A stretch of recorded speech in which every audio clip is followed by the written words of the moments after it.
Gracias a todos por estar aquí con nosotros. Creo yo que tenemos un peleador muy peligroso, para esto y mucho más. Y estamos con todo. I think he's a special fighter, very dangerous. He's a champion, Olympian. But I think David is going to stop him, like in the 8th round. I think we got to prove ourselves, and he has to look spectacular in order to get the bigger fights. And I think David is the best at 168. Thank you, sir. David, your thoughts on this fight? Is it the biggest fight, considering this man's resume, that you've had so far in your career? And what kind of fight should we expect on November 25th? Yeah, definitely. This is the biggest fight of my career up to this day. You know, I give Demetrius Andrade a lot of props. He's a great fighter. You know, a lot of people have been ducking him for a long time. So I felt like I was in the seat that he was in, that nobody wanted to give him the opportunity. But now we came together, getting the opportunity to make a great fight happen. And these are the type of fights I want. I want to make my own lane. I want to fight the best out of the best.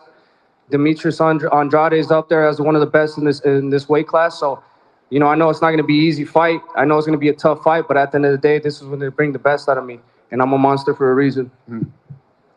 Demetrius, listen, a number of people love your credentials, but they said he's never been in a top flight fight against a great fighter, is what they would say. Do you believe that kind of criticism ends after you fight David BENAVIDEZ? And what kind of fight should we expect on November 25th? Yo. Yeah, David BENAVIDEZ, Demetrius Andrade. Woo! Listen, pay-per-view. All right? Get the tickets, get the pay-per-view, order that shit, man. Listen, this is a great opportunity for myself. It's a great opportunity for David BENAVIDEZ to put on a show, to keep Showtime, PBC, and helping them doing what they've been doing best, putting the best versus the best. So I'm excited. This is a great matchup. Again, David has given me the opportunity to become a 3-divisional world champion. And so I'm looking forward for that. And so, yeah, we're here. We're ready to rumble. Does that criticism end after this fight? Listen, this guy's 10 for 10 for 10 for 10. Like, there's nothing about this guy you can criticize on. And so, therefore, we got ourselves a great fight. What kind of fight should we expect when you get in the ring with him? I think it's going to be a great fight. I think our styles are going to clash real well. And I think we're going to put on a show and may the best man win, of course. And, yeah, man, get the tickets. Pay-per-view, Andrade and BENAVIDEZ. Let's go, baby. I'm excited. It's me again. Yay, ski you.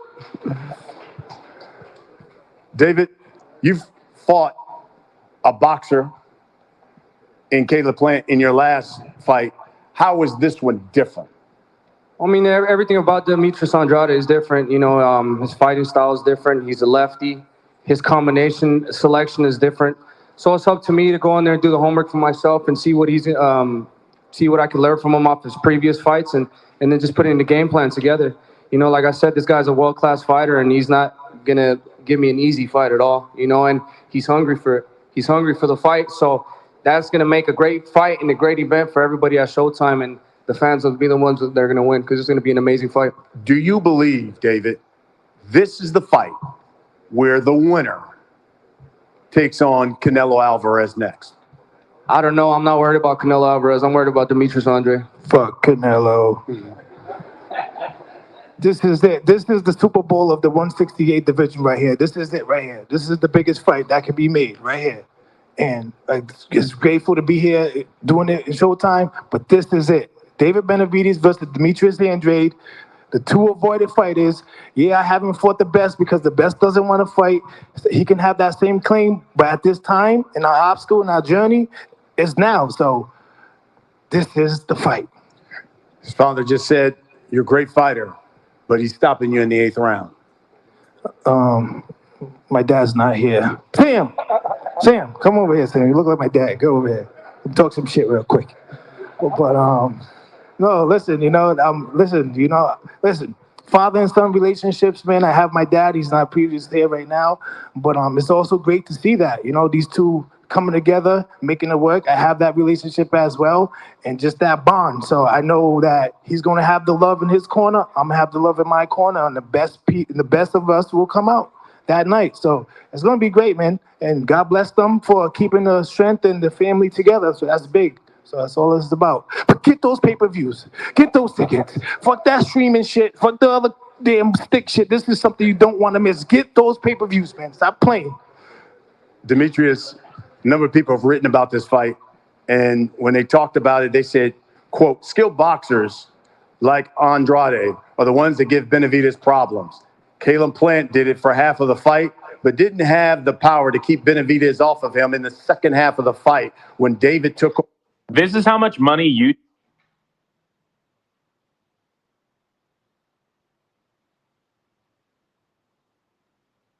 YouTube has.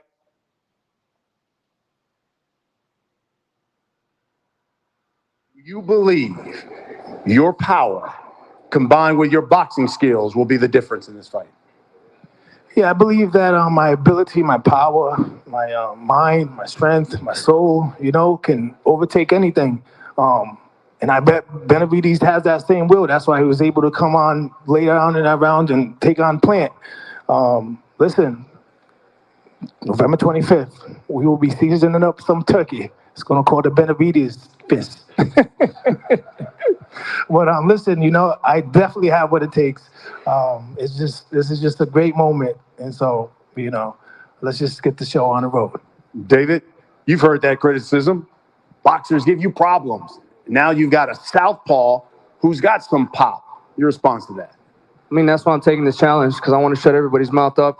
And like I said, I know when great fighters get put in front of me, the best comes out of myself, and I become a great fighter myself. So this is my passion. This is something I love to do. I'll give everything in the ring, and I'll give everything for my fans too. So they're going to see 110% of myself in the ring November 25th. What do you believe David's going to be the difference in this fight? It's the training camps. And I've always said that what wins the fights are the training camps. And I've been training extremely hard. I've been really motivated since my last fight. And just being at this level, being at the pay-per-view level, I just want to keep being here. And like I said, just keep working hard and staying disciplined and staying motivated. Yo, what is going on? To all the boxing fans and the people around the world, smash that like button, subscribe to the channel. It's your boy, it's your host, Rapstar Boxing Knowledge. Mate, the press conference has kicked off. And here we go. We have a fight. It's on. I don't want to hear it. It's on, mate. And I am ready. I hope you're ready. The boxing world gets ready. It's going down. November the 25th. It's going on. Vegas, 25th of November.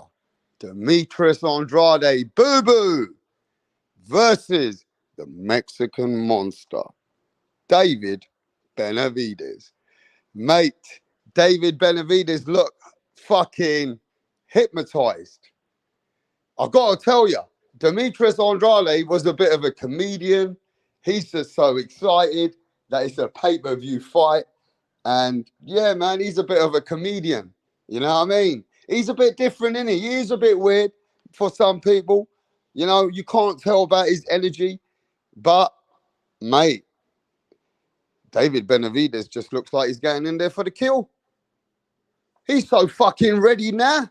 He's fucking on. You know what? David Benavidez, I'll tell you about him, mate. I don't give a fuck what anybody says. This guy is a hungry motherfucker. I'm letting you know that David Benavidez is in the hurt business. And Boo-Boo better be ready. I'm letting... Hey, mate, I spoke to Demetrius Andrade. He's a funny, good character. You know what I mean? He's a good athlete. But boy, he better be ready. Boy, he better be ready. Because next man is on some next level on his mindset. Next man looks like he's fucking hypnotized, bruv. Psychologically, David Benavidez is on a mission. He's a hungry fucking lion. And he ain't playing, bro. I'm telling you, he ain't playing. If anybody's ready to die in that ring, it's Benavidez. I'm letting you know. If anybody's looking to die in that ring, it's Benavidez. But Demetrius Boo-Boo Andrade, we can't sleep on him. because this guy is coming to prove a point why he should have got the Canelo Alvarez fight. So you can't overlook him. But like David said, look, man, I'm here to prove a point. I'm here to prove a point. And the point is, I just want to show the fucking people. I want to show the people that I'm that motherfucking guy. And to be fair with you, David is doing everything. Imagine this. He's a young guy and he's getting a resume together. He just beat up Darrell. He just beaten up Plant. And now he's coming in there for the guy that nobody likes to fight, Boo Boo Andrade. You got to respect David Benavidez' energy. He's in there for, and this is what I said. His dad has been on this channel multiple times. And when his dad told me, Rapstar, we're a throwback fighter, he goes, my son is a throwback fighter. We want to fight everybody. I believe it. This is why I believe that David Benavidez wants to fight Canelo Alvarez. You get me? But look, they asked him, they said, look, we know that you're fighting Demetrius Andrade, but if you beat him, is it Canelo Alvarez next? He said, basically, fuck Canelo. I'm focused on Demetrius Andrade. So he said, Canelo, he ain't thinking about no Canelo right now. But then Boo Boo Andrade came out and said, Canelo is a bitch. In an interview, he said, Canelo is a bitch.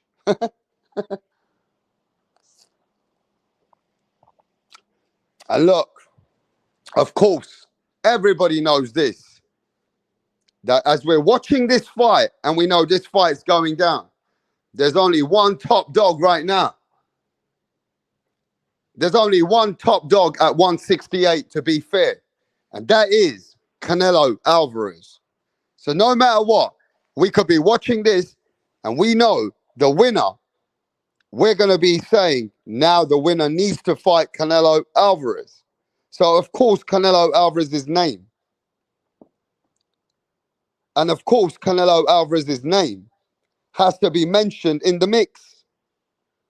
You can't talk about 168 division without mentioning fucking Cartel, Mr. King Nello, Mr. Face of Boxing, a.k.a. Mr. Payday. You cannot be mentioning anybody in those divisions. In fact, to be fair with you, from 160 to all the way to 175, everybody and their mum and dad, included cruiserweights, are calling out Canelo Alvarez. Canelo's got all divisions talking about him. You know what I mean? So yeah, bro, I feel that this fight is going to bring a lot of attention. And yeah, this is a big, big fight for both fighters, but really and truly, this is a major fight for Boo Boo Andrade. This is really a major fight for Boo Boo Andrade because nobody gives him the respect. He doesn't get the fucking accolades. He might be a two-time champion fighting Selecki, Liam Williams, and so forth, right? But we know that nobody's seen Andrade fight the top guys. This is the first time we're going to see Andrade mix it up with a top guy. You know what I'm saying? So this gives Andrade all the credibility to go in the ring and just to sign this fight. He already gets my respect for getting this fight, bro. Big up to Boo Boo Andrade for getting this fight. It is what it is. But the true favorite is David Benavidez. And I hope everybody knows that David Benavidez, this is the David Benavidez show. This is the David Benavidez show. You understand? So really and truly, this is all, the set is there, and it's the whole setup is there for designed for David Benavidez to do his thing and get in line to get the big Canelo Alvarez fight. If not, David Benavidez can go in campaign at 175. You get me? But this is really now a big fight for Demetrius Andrade. David Benavidez is now building to his resume. David Benavidez is now adding to his.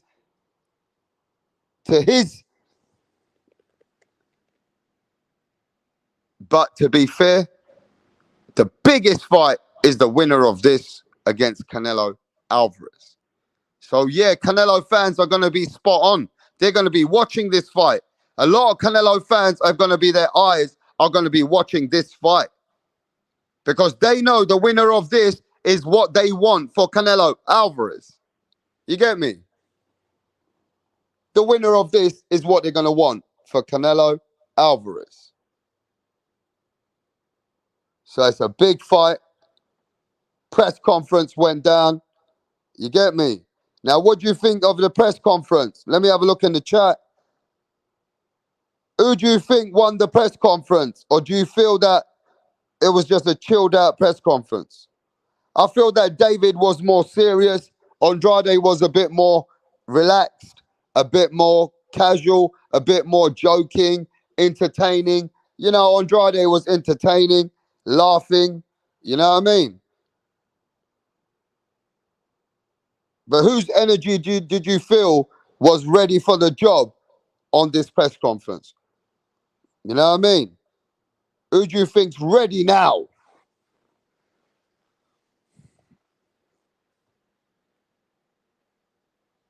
They will be stealing this fight. They will be stealing. Oh yeah, it's a pay-per-view fight. Oh yeah, it's a pay-per-view fight, bro. This is a pay-per-view fight. Yeah. How do you guys feel about that? It's a pay-per-view. Mate, look, it's a good enough fight, though. I think, look, man, there's no point disrespecting this one. This fight is a good enough fight, and if it's on pay-per-view, it's on pay-per-view. You get me? Kevin Effect says, take my money. That's a real boxing fan. Take my money. Yeah? And a lot of people will pay. Because don't forget, a lot of people want to see Demetrius Andrade get knocked out. A lot of people don't like Demetrius Andrade. They don't like Boo Boo Andrade. You get me?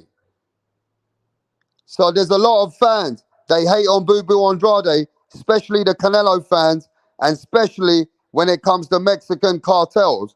They don't like him, bro. They don't like his disrespect. They don't like him calling Canelo Alvarez a bitch.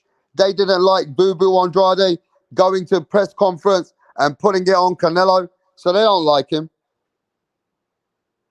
You get me? Yo, I'm in the chat. And soon as I switch on the laptop, we got a super chat from the one and only Rider of the Storm. Big up, my bro. Rider of the Storm in the chat, brother. And he says, watching my dog lick himself was more exciting than the press conference. But Boo Boo actually won something against an actual champion. Boo Boo actually won something against an actual champion. Too bad it don't. Oh, wait. The dog licking part's got me off, bro. Too bad it don't mean anything. Still going with a double KO. Rider of the Storm says it should be a double KO and let these guys fight it out. You know what I mean? But it wasn't too exciting, though, was it? It wasn't too exciting, though. You're right. There was not really no big energy.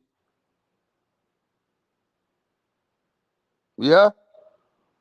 It was no big energy, mate. You understand? And Jack, you got to remember this, bro. This is Rap Montana. I come here to cook a couple of courses. And then if I send the link, then the people can come here and talk. And then I'm busy. You know what I mean? You ain't got to listen. You want to talk to the people, you go and talk in the chat until Rap Montana finishes his, you know what I mean? I'm doing a 2-course meal. So once I finish a 2-course meal, you obviously don't know nothing about this channel, bruv. You know what I'm saying? And then you can talk to the people and the public. Once Rat Montana gets busy doing what he got to do, I'll throw the link. But yeah, big up to Jack Marshall. Big up to Real Boxing TV, Abel. Yes, mate. Big up to Pound for Pound, King. The OGs are in the house. Who is Zach Conley, bro? Is that Pigeon? If that's Pigeon, bro, you got to get rid of him. You know that Pigeon's got a few mad things going on the internet. He's got very bad fucking credibility. He does crazy stuff, bruv. That guy Pigeon for the last few years, he's a nutcase. Do you know what I'm saying? He's been racist, doing a lot of crazy stuff on other people's streams. So we don't need that energy over here. And if he's Pigeon, mate, he's got to go, innit?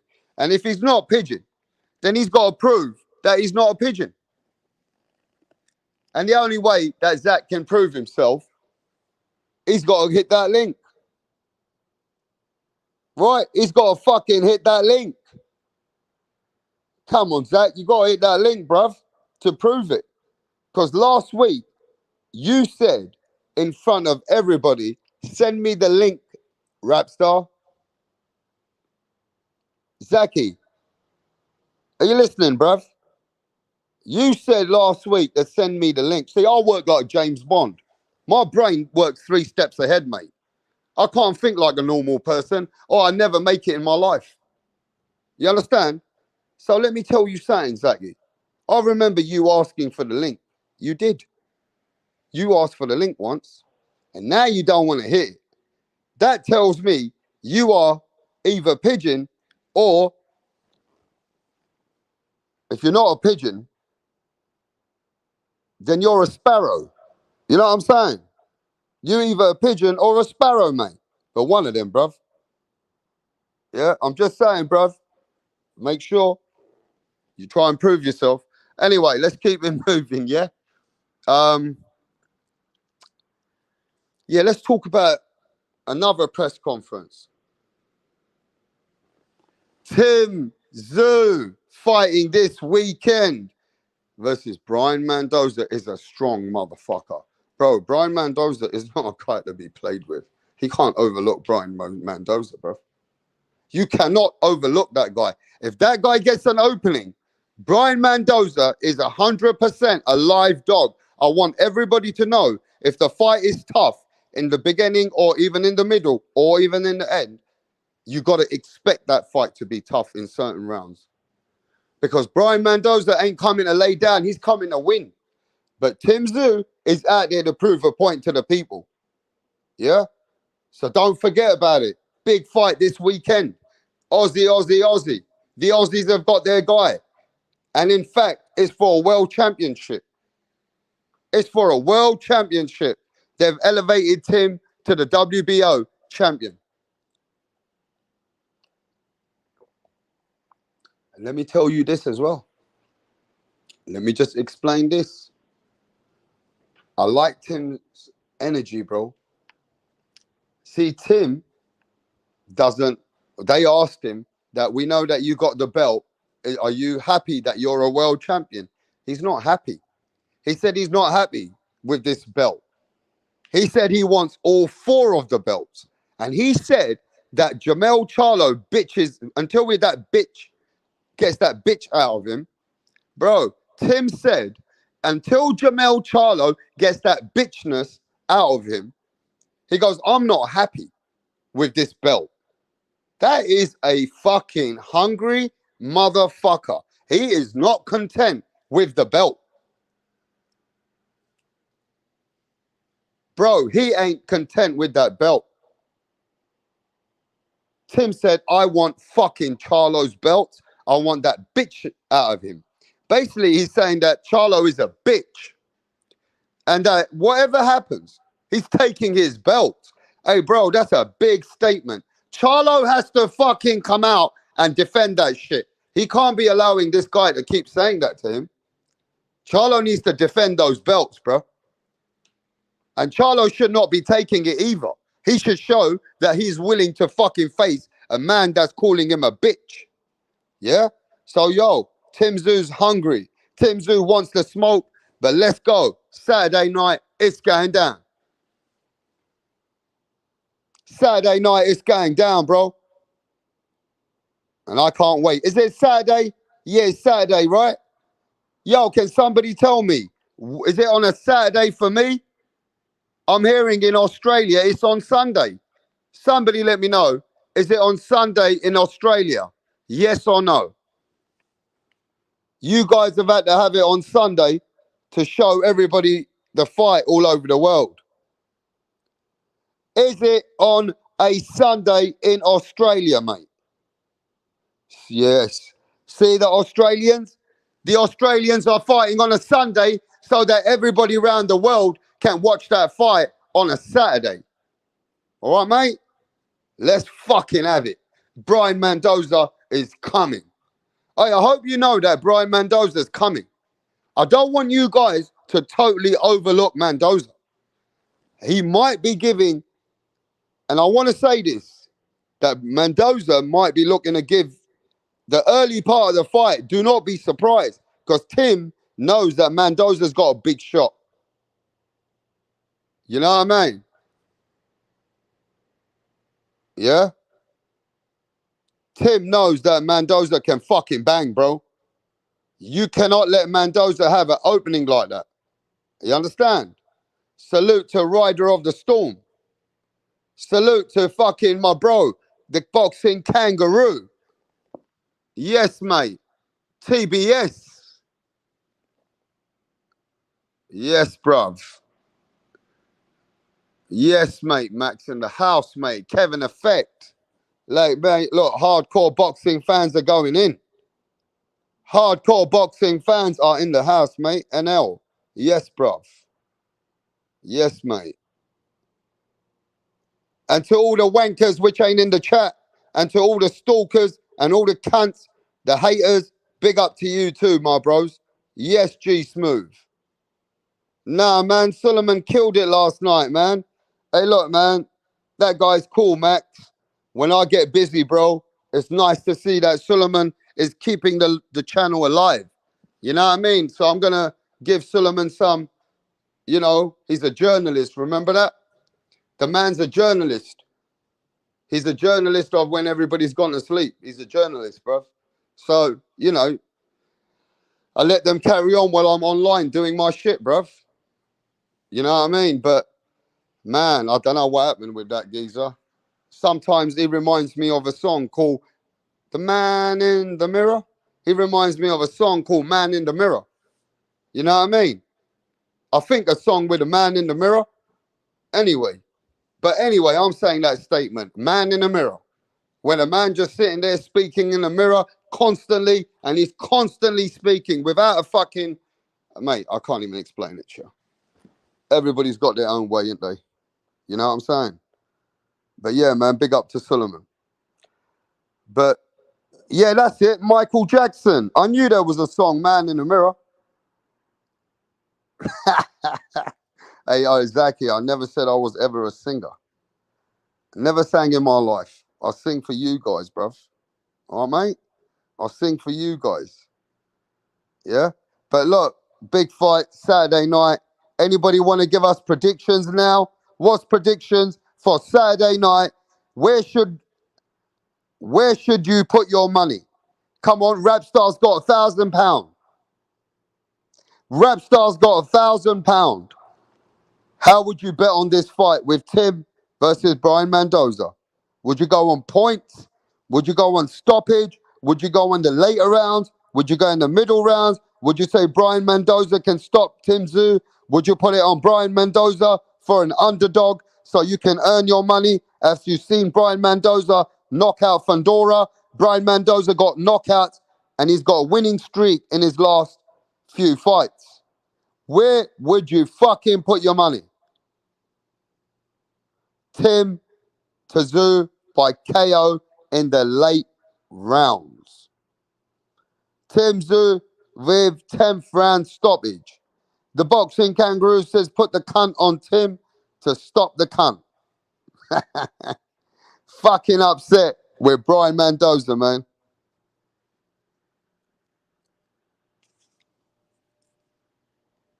But give me 1 second.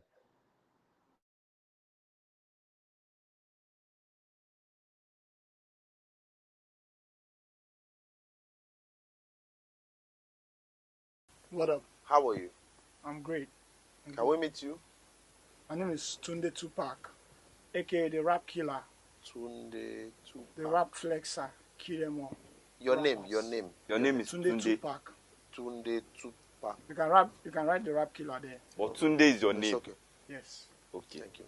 Tunde, with your dressing, I know the kind of song that you're about to present. Yes. So you want to tell us about it? Just rap game. I kill the rap game because the haters want us down, but they're not gonna get us. You don't Calm need to down. tell us about the haters now. Rappers, right? You're a Yes. rapper. A rapper. Good. Let's hear you. Check it. Ha ha. Check it. Ha ha ha. Check it. Check it. Check it. I rule everywhere. I rule. They want to take me down, but they cannot take me down. Yeah. I rule New York. I rule Lagos to Atlanta. We go to Chicago. Check me out. Check my game. My game is tight. All the haters, I shoot them in the brain. Boom. I've been around with my guys, 50 Cent, Tupac, Biggie, Snoop Dogg. We're all in this game. All right, mate. We got Jack the Ripper here. What's that? Yeah.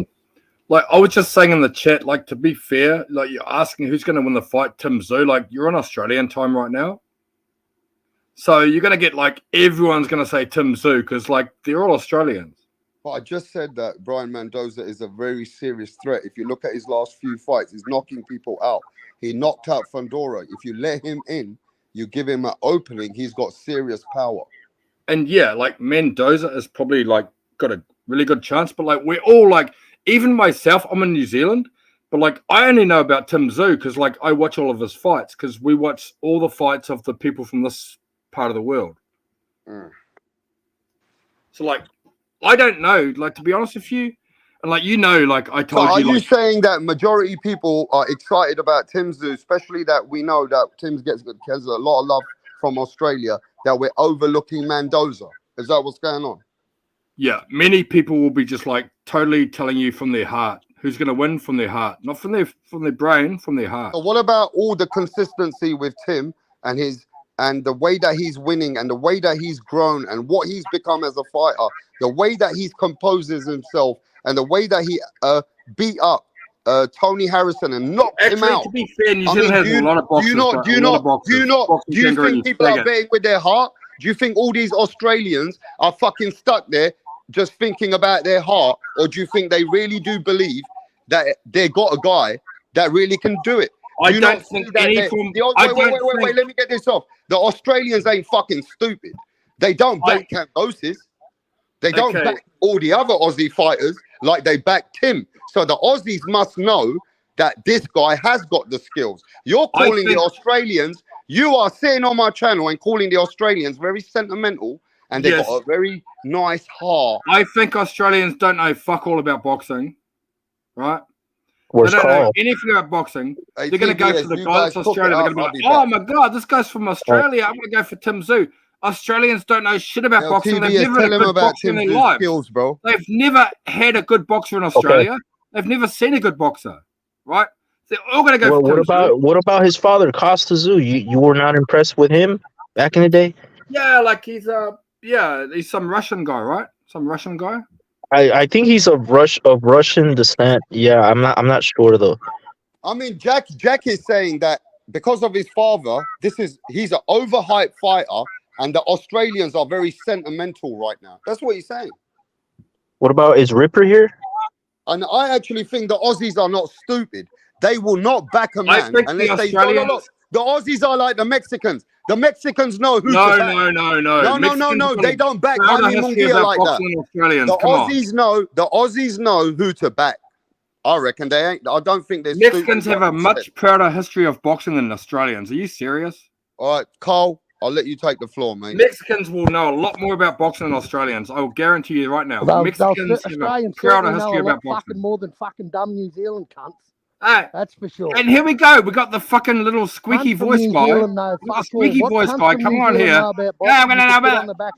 All I said was Mexicans have a prouder history of boxing than Australians. Is that not true? How do they have a prouder history? How could they have Is a that not prouder true? history, you fuckwit? How could Is they have it a prouder not history, true you that fuckwit? Mexicans have a prouder history of boxing than I'd Australians? Is it expect not that true? from a dumb fucking Kiwi, actually. When I come on here and I say that at your Kiwi. prime time, I Dopey realize there's cunt. not many Mexicans on here. I realize there's not many Mexicans that can hear me, right?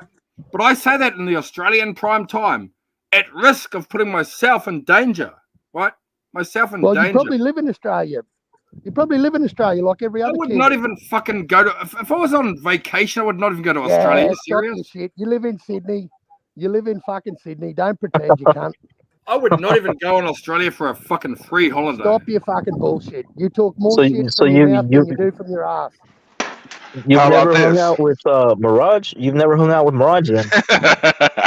Right. Well, Mirage is one of the only good Australians, right? Mirage, there's the Crocodile Hunter, right? Remember the old Crocodile Hunter, Steve Irwin?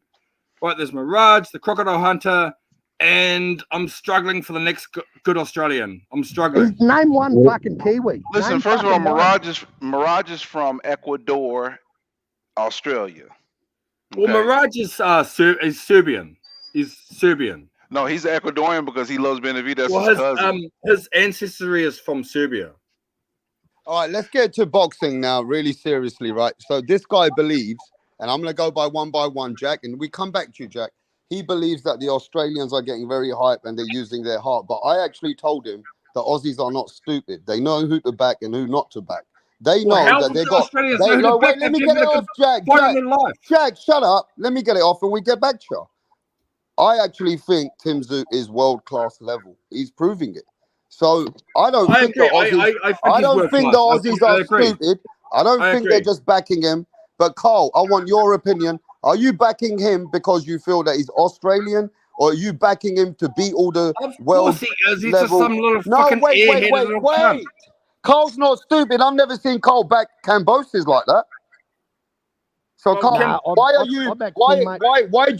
are you confident with Tim, Carl? Mate, because I've watched him for a long time, right? I've watched him fight, clean out the Australian division, right? Get rid of every Aussie that there possibly was. That's where he built his Australian name. division. Shut the fuck up, Jack, you cocksucker. What division? Can you shut the fuck up? Let the man finish at least before you respond. Let him finish before you respond. At least let him get his fucking words out. Damn. I'd love to meet you, cunt, and I'd stomp a fucking hole in your head bigger than fucking Texas. Oh my God. Wanker. The Just shut the Australian fuck up and let someone else Hey, speak, Jack, you can we fucking come idiot. back to you, Jack? Hey, listen, Sylvester Stallone. The guy's a fucking cockhead. He's just Jack, a cockhead. you got to let everybody speak if you want to be, and then we get back to you. Okay, I respect what you're saying. I'll respect you. All right, thank you. Now, don't intervene. If you don't agree, we'll get back to you, and then you can have your 2 minutes.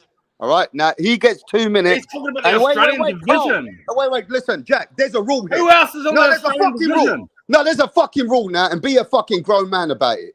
This is going to be only grown men with an IQ, intellectual, and they don't have anxiety, and they don't have all this madness behind them, can deal with this.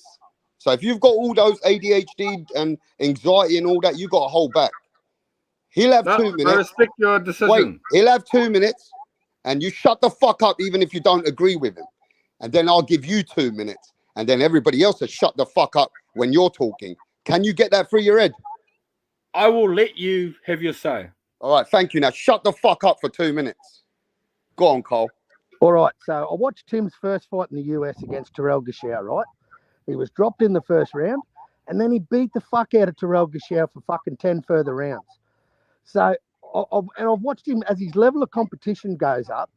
I've seen Tim's skill level go up. Tim's on the up and up and up. And if you can't see that, like, I'm not saying that as an Australian just talking about an Aussie boxer. I'm saying that because the guy is a legitimate fucking threat at 154. And I think he's the future of 154. Number one, the dude loves to fight. The dude doesn't kidnap belts. Yeah, the dude's an email paper champ, but that same dude is defending his fucking paper belt 15 days after receiving it. Name another fucking paper champ that made a fight and fought within 15 days of receiving a belt. Oh, wait. The dude fights 3 times a year. There's only 2 other fighters that I know that do that, and that's Canelo and Tank.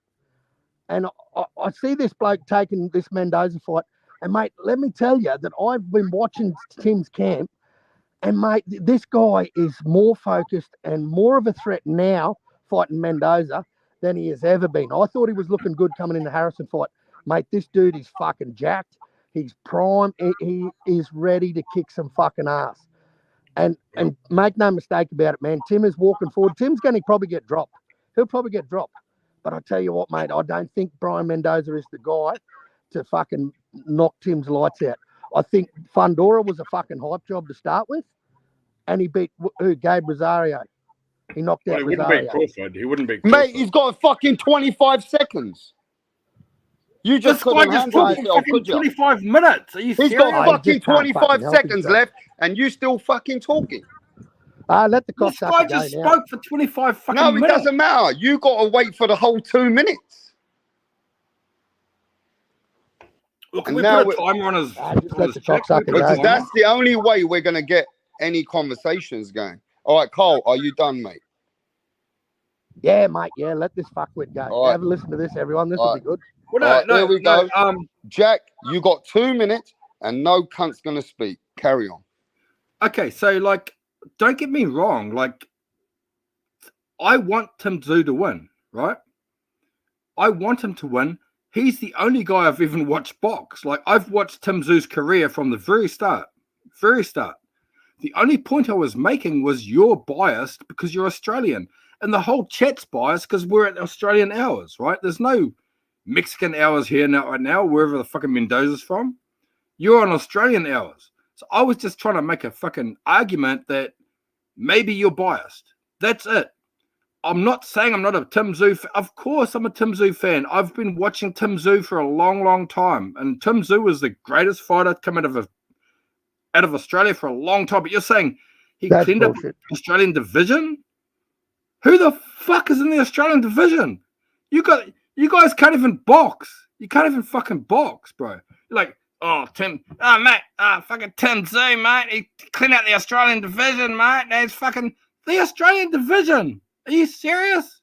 Who the fuck? Name one more. 60 seconds left. Name one more. 1 minute left. Good Australian boxer that Tim Tszyu beat.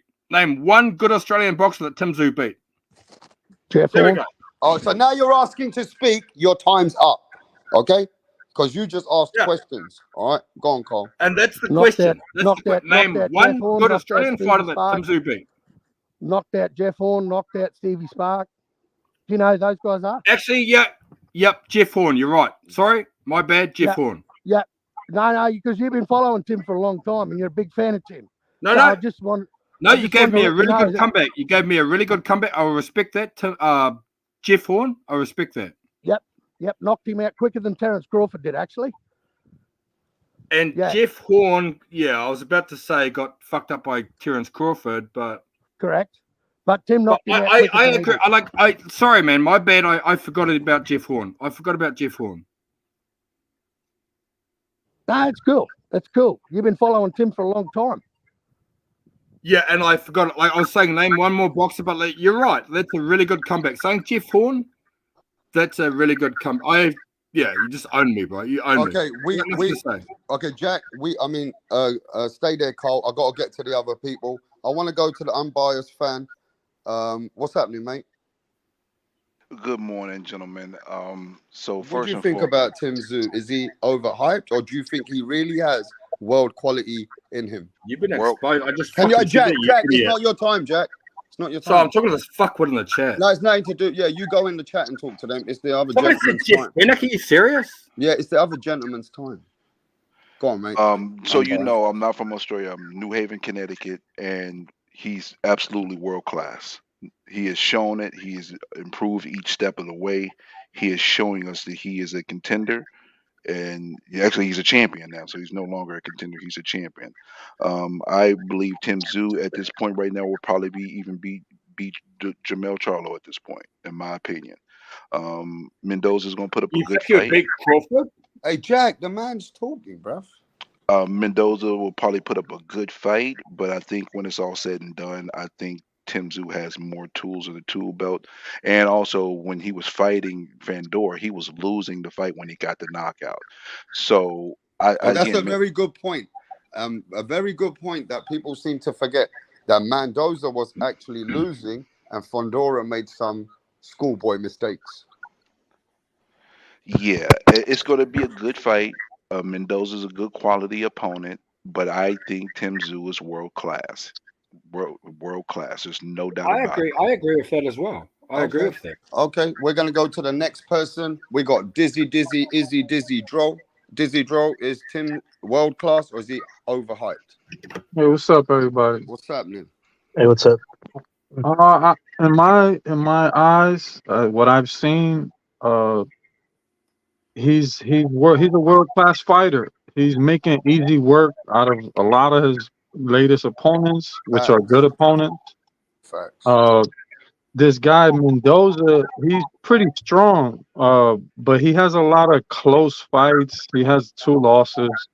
You know, if he got a puncher's chance, I think. But Tim Tszyu is he's highly skilled. So I'm going with Tim Tszyu, maybe a stoppage.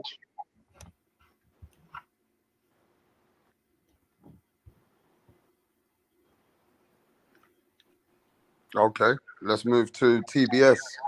What do you think of Tim Tszyu overall? World class, going on to do great things, or is he overhyped? Oh no, look, he is definitely world class. Anybody with half a brain knows this. You know, he is coming off a super dominant performance. He annihilated his last opponent, and the previous opponent, Harrison, he dominated him too. He got him out of there. You know, and that was the guy that gave Jermell all kinds of problems. There's a reason Jermell is avoiding this guy, and that's because he knows it's a tough fight. It's very risky, and he could get more money for fighting Bud Crawford. So that's why I think he's going to fight Crawford instead of Tim Tszyu. Okay, so now it seems like everybody in the panel feel like he is world level. So then it feels like this guy Jack's talking out of his ass. Because Jack's saying that the Australians are the only ones boosting him. Nah, we're none of us. Only one guy here from Australia. Let's go. Can I just say that we got more than one fucking champion, right? We got Jai Opetaia, who absolutely owns the cruiserweight division. Absolutely owns the cruiserweight division. There's no one that wants to fight him. It's only his mandatories that'll fucking fight him, that are made to fight him or lose the belt. So, and we've also got another guy named Jason Maloney. Don't forget Let's not forget that guy. Yep. Don't forget, yeah. But to be fair with you, Cole, eyes are on Tim. The way the Aussies are, I won't lie, the media, the people, the money, the way they backing him, the eyes are on him more than most. Even though he's not been a champion for that long and all those guys have been proving themselves more, Tim, I feel like, is really out there to fly the flag for the Aussies. I just feel like he's one of them guys that's looking to do something where, you know, your greats have done, you know? Mate, what Tim's done, right, is Tim's built his name in Australia, right? Tim's beaten everyone he possibly can. And this is what I was getting at about, you were saying the division's weak in Australia. Well, I disagree. I think 154 in Australia is possibly our strongest division we have, because we've got his little brother Nikita coming through. But put that aside. So Tim's made his name off his father's name. Right? Let's make no risk. He's made his name off his father, Costa, right?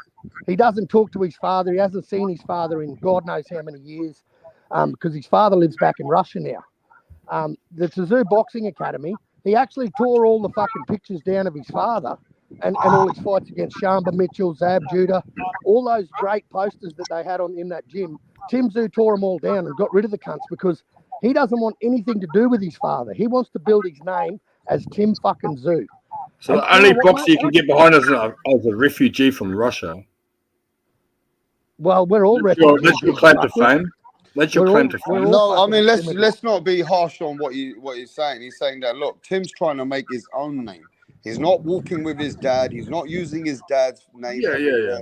He's trying to make a name for himself. So at this point, it's just a matter of, is he going to be able to deal with all the world level opponents all over the world? So for us, I'll just make this one more point. Going to be the one dominating at 154? Can Tim dominate that division? The idea is, has Australia got themselves a serious fucking guy? That's it. He's definitely a serious guy. He's definitely a serious guy. Yeah, Mirage. I'm a fan. I'm a fan of Tim Tszyu. I'm an actual fan of Tim Tszyu. Don't get me wrong. All right, let's speak to your mate Mirage. Mirage is in the chat. Mirage, what's up? Well, Mirage is just gonna like suck Tim Tszyu's dick for the next 5 minutes. Oh shit. Yo, what's up? Mirage, is Tim Tszyu just an Australian guy that everyone's getting behind because they feel hype because they ain't got many big champions? Or is Tim really the world level that's going to do stuff for the Aussies? Tim looks the goods, but tomorrow, Sunday, that's going to be the next big step. And he's fighting. This is the first time he's fighting like this world-class guy in his prime. He's on a good roll. So if he smokes this dude, then he's really going to be putting his name out there. I'm going to be really convinced this dude's the man if he cooks him. Okay. Because Harrison was on the way out. You're still not convinced, Mirage? Bro, you're still not convinced. Wow, Mirage is I'm an hard to Aussie. please, Carl. Mirage is Mirage is more of a real not fully boxing fan. convinced. It's not like a guy that just like. That was a very honest, Mirage. I commend you. That was a very honest assessment, bro. Yeah, he's a boxing fan. Am I wrong? Like a real boxing Harrison fan. on the way out, and was he inactive? Is that true? So, Carl, if Tim really becomes that great, Mirage is not going to be looking that. I asked he Carl a didn't fully question, believe in him.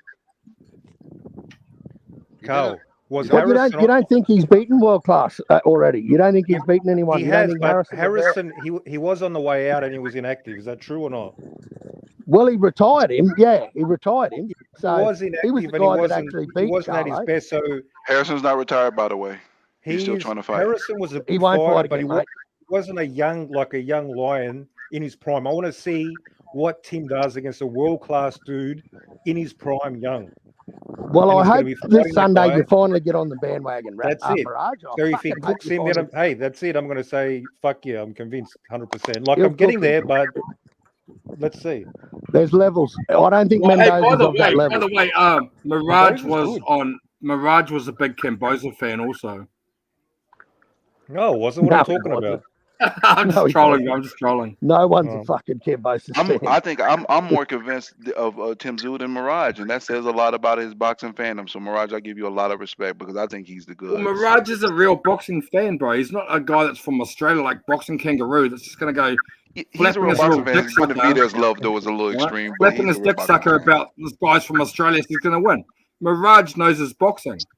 Boxing Kangaroo. Yeah, well, doesn't you know said shit. you He's from said Australia, bro. too. He's never You seen a didn't know good shit boxer. about He's it. never seen a good boxer.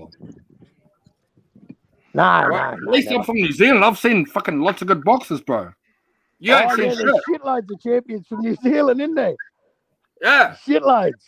Holy I shit. can New name Zealand's many, but just full of them. I can name you many boxers. Yeah, fuck yeah, they're legends. Fucking oath. Many boxers. All I'm saying to you is Mirage is cautious about who he's predicting because he's a boxing fan. You're a boxing fan boy. That's the difference. Oh, yeah. Well. Yeah, I'm a fanboy. Fucking oath.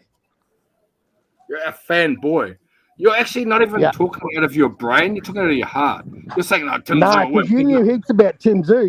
You said you've been following Tim Tszyu, but you didn't know that he knocked Jeff Horn out. So I've you know seen Tim heaps Tszyu about before him, you mate. seen Tim Tszyu, bro. You Trust know me. heaps I've about seen him, don't Tim you? Tszyu before you You seen know Tim Tszyu. your knowledge of fucking Because Tim Tszyu, Tszyu mate, was you fighting can in sit New on the Zealand back of before he was 5 cent even stamp. known in Australia. That's the Just best like knowledge Jeff you got Horn. of Tim Tszyu. Just You like could Jeff fit Horn your was knowledge. as well. You could write They your all knowledge on the made back the of a 5 grade cent stamp. fighting in New Zealand first. All your boxing knowledge would fit on the back of a 5 cent stamp.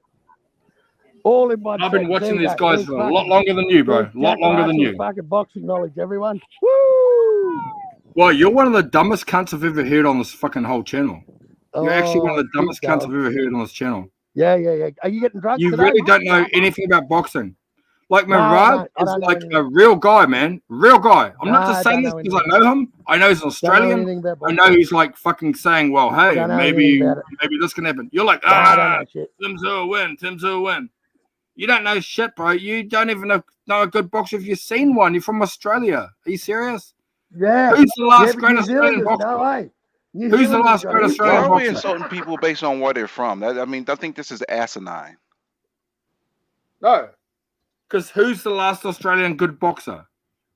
Name that. Name that. We have Name one the right. last We good have two. Australian We have boxer. a few of them right now. So what the We have fuck does three that current. matter? Well, there's three current ones. Because I can name many New Zealand boxers. Many. I could too if I had a laptop open and Googled it in the time. Name Jimmy Thunder, David Tua, Jack Marshall, Joseph Parker. What a great champion! We've got some up and comers. We've got an up and comer right now in the light heavyweight division who's going to destroy everybody in the light heavyweight division. We've got a big up and comer right now. Huge name.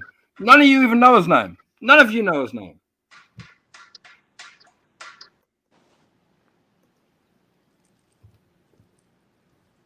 You're here like, What's his name, Jack? What's his name? Well, I have to Google it.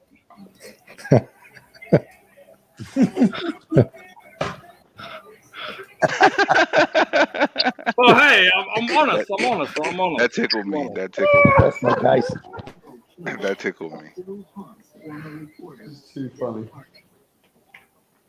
Actually, I can't find his name right now, but I will find it. Isn't that kid with like 5 fights from the Commonwealth Games, the Samoan dude or whatever? No, not the guy you're talking about. You're talking about the guy that's on the Australian boxing cards. Yeah. Is he light heavyweight? I think he's heavyweight though. No, he's light heavyweight. And it wasn't Olympics. He won I think he won gold at the Commonwealth Games. Yeah, Commonwealth Games or something. Yeah, what's his name? He's like Solar P or something. It's some name. He beat up that American dude, remember, on the Aussie card? David Nikia. No, that's not him. Yeah, that's the guy. The pretty boy guy, right? The guy, the pretty boy. Nikia. No, he beat up a guy called Gonzalez or something, remember? Hey, can we talk, because the fans want to hear about what your opinion is about the press conference has been kicked off. David Benavidez versus Demetrius Andrade is on 25th of November. His dad is going to be coming. He will be messaging me at some point, but, you know, they're busy too. So what do you guys feel about David Benavidez? Not really, you know, Demetrius Andrade was playing more jokes. David is serious like always. And David said he's there to prove a point. He wants to knock this guy out. I want to start with unbiased. What did you feel about this fight is put together, and how do you feel about it? I'm glad you went to me first, because I was going to ask to go first. Now, listen, I respect Benavidez as a pugilist. I do think he's overrated, but his mentality and going into this fight is the mentality that you want your fighter to be in. His mindset is very focused. I can tell that he is on one right now. Now, Boo Boo, this is his first big shot, so there's some nervous energy with Boo Boo. But Boo Boo is awkward and goofy. But I like this awkward goofy, and I'm very hard on Boo Boo. But his energy, his goofiness, it kind of warmed me up a little bit. You know, I was cool with how he was. It was it was a little awkward, a little goofy, but I didn't mind it. I came into this saying, hey, this is a good fight, but this is not an $80 pay-per-view. And I've talked to some people, and they're convincing me, saying, hey, man, you know, the market is the market. Inflation is inflation. You want a good fight, you pay for it. I feel like American fans get gouged. We get fucked here. You know, we got to pay $80 for every fucking thing, right? And that's my issue. But I'm getting a little more hype for the fight. I may pay for this fight. The only issue I have is, by the end of this year, I'm going to have probably about 8 to 10 pay-per-views that I didn't paid for. So I'm going to, based on my DAZN subscription, my ESPN Plus, I'm going to spend over $1,000 this year in boxing alone. So you are a real boxing fan then. And let me ask you this. This is Rap Star Boxing Knowledge. We do have journalists, managers, you know, fighters, their fathers who do watch and come onto this channel. I have people in the chat saying that, notice how you said Benavidez is overrated but not Andrade. What makes you make that statement to say that Mexican Monster's overrated when he has beaten a rated elite fighter at one point, Kalen Plant. So what makes you say he's overrated? I'm glad you asked me that question, and I didn't get I into asked, yeah, Boo this Boo's. is Rap Star Boxing knowledge. We asked it all. Yeah, I didn't say anything about Boo Boo being overrated because I haven't rated Boo Boo because Boo Boo been so inactive to some degree, and he's more known for the fights he hasn't had than the fights he has had. Now, when it comes to Benavidez, are you saying Boo Boo's not rated at all from you then? If you can't rate him, I'm not gonna say that because I think that would be kind of disrespectful because he's a pugilist, he's a fighter for real, right? But but you made a statement to say that Benavidez is overrated, bro. Yeah, I'm saying, but overrated in comparison to what how people view Benavidez, like this Mexican mantra. I think it's overstated. He's a good fighter, but the only thing that he does great is volume, in my opinion. His footwork has to improve to be able to beat a Canelo. Boo Boo will probably be able to take advantage of it early, but that volume is going to overwhelm him in the later rounds, in my opinion. But again, Benavidez he deserves the opportunity to show me otherwise. He deserves that opportunity to show me that he is world class, top of the line. I think he's a good fighter, and that's it. He's a good fighter with flaws that hasn't been exposed by the right people. Okay, so let's go to the next guy. Let's go to some journalists. How about we just go to me? How about we just go to me? Okay, let's go. Okay, you better come with the smoke then. Mirage, he says, you heard what he said. No. What he said, right? I actually agree. Overrated. No, I don't want to get into that. I'm chilling. I'm just chilling at the moment. I don't need to cook. I don't need to cook unbiased every time.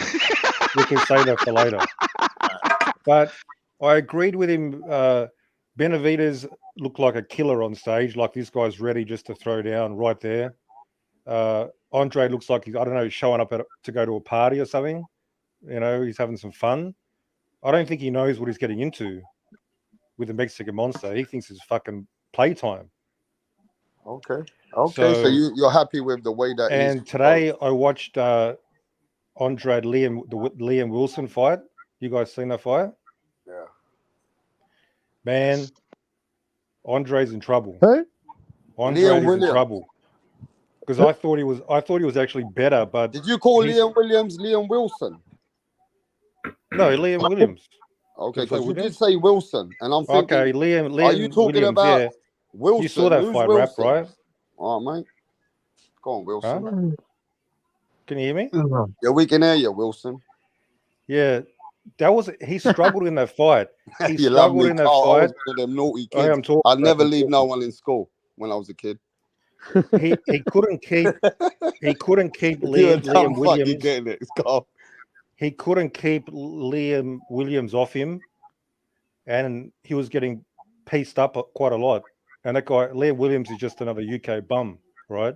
All right, don't you ever talk about Liam Wilson like that, mate.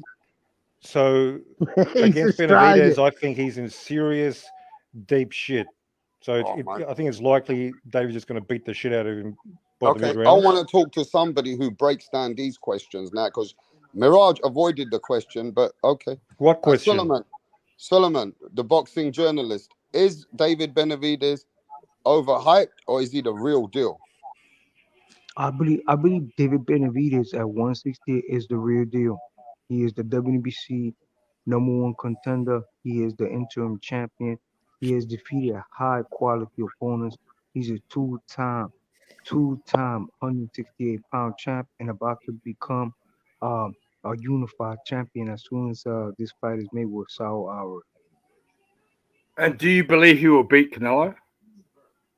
I believe so. He has the size, the speed, the youth, the tenacity, the concussive punching power, the volume punching ability. He has the perseverance. He has the corner. He has the hunger. Everything is on his side. Yeah, I'll respond to that question. Is he overrated? I actually think he's underrated. That's what I think. He's underrated. Underrated. A lot of people still think, he's tough, he beats up people, and they think he's pretty good, but they still don't understand David's special. Not many people can see that.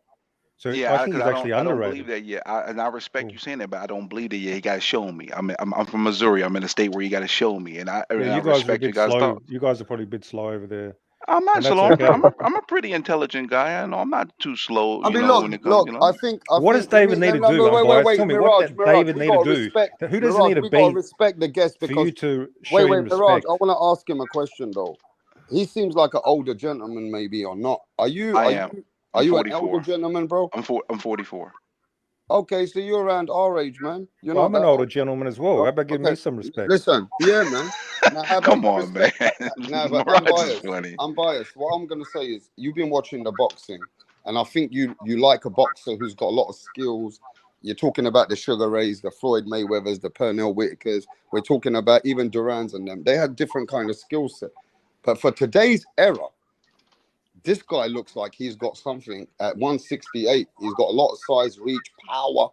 I mean, it just depends what you're looking for. Do you agree? I can't disagree with that. I mean, I can't disagree with that. No. Might not have the skills for the level of what you like in a fighter, but he might be able to deal with the guy who's got the skills better than him at all times.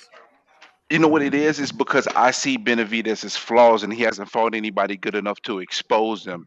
And also, I mean, I hate the word weight bully. I hate the word, but the truth of the matter is, Benavidez, how he gets to 168, I clap and commend him. But that man is really a walking cruiserweight on the low. But Who's going to expose him? How good do you have to be to expose him? I mean, Caleb Plant's a good fighter. I'm not going to say. Andre's I don't want to a use. good I don't want to fighter. use the word expose though, because he's a good. Because Benavidez is a good fighter. I just don't know if he's great yet. That's the thing. The jury's out on his greatness. To say Benavidez is not a good fighter is disingenuous as hell. I'd be a clown to sit here and say that Benavidez is not a good fighter, bro. Okay, Benavidez good fighter. is a good fighter. Is he great? Do you think a good fighter? He became world champion at 20 years of age. That was the youngest at the time in the sport. Okay. Do you think that's just a good fighter who becomes champ in 17 fights? Age 20? I think you need to be better than just good.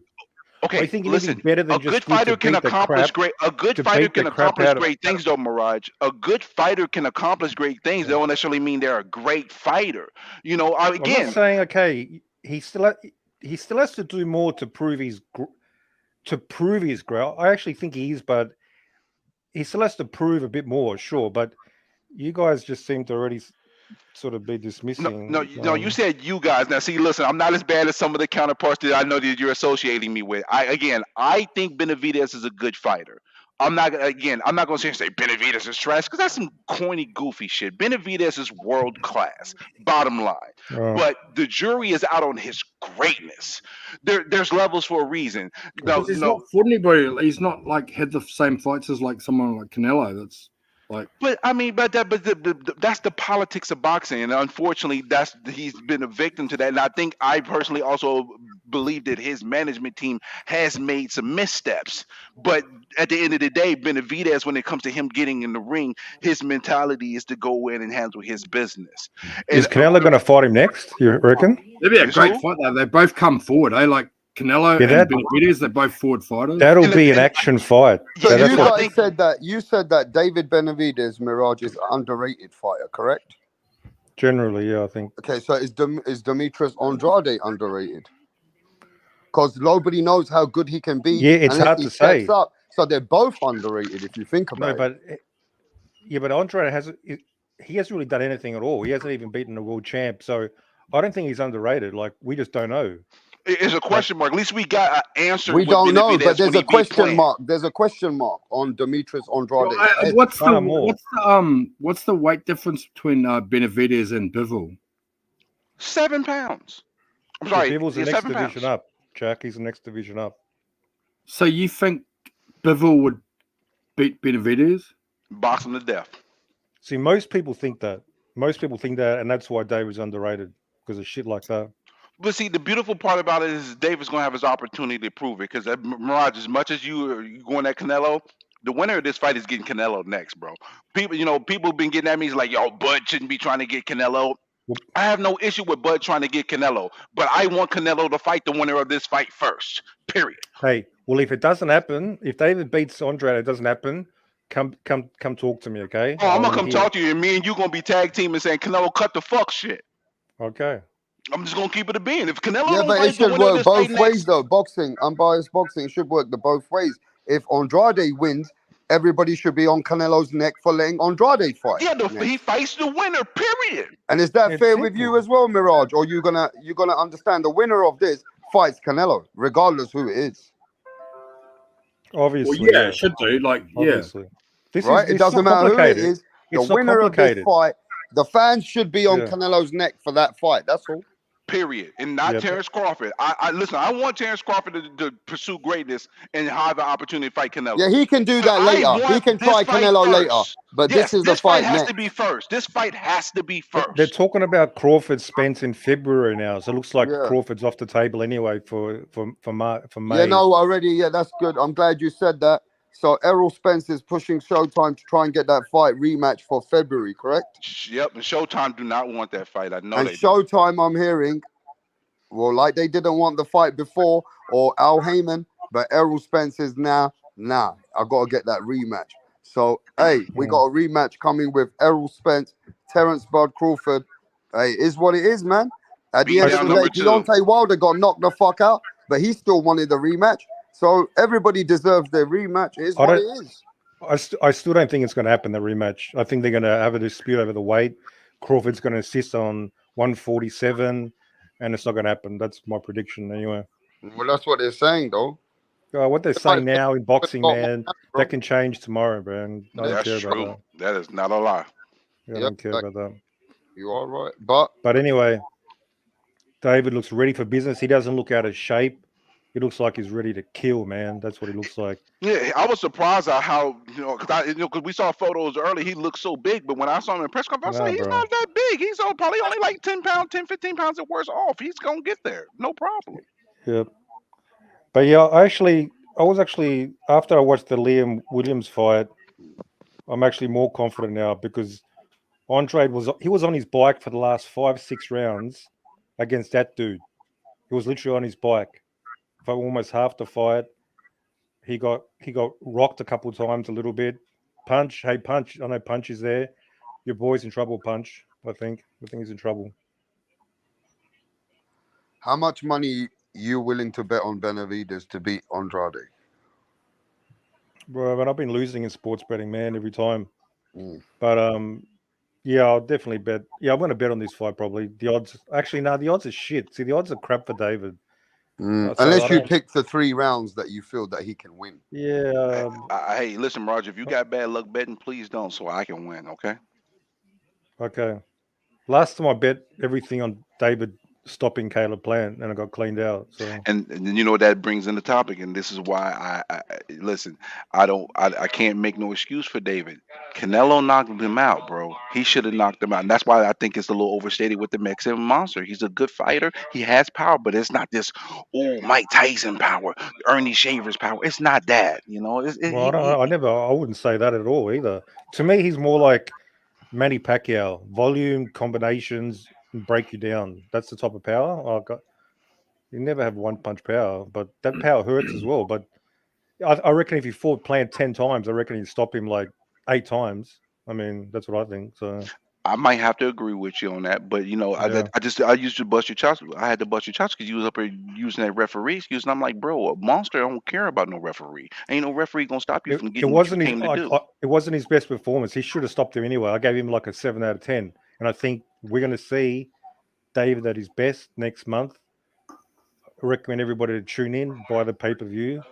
I'm actually going to buy the pay-per-view to support the Mexican Monster. So looking forward to it. Hey, Punch Truck, man, get your ass on here and support your boy.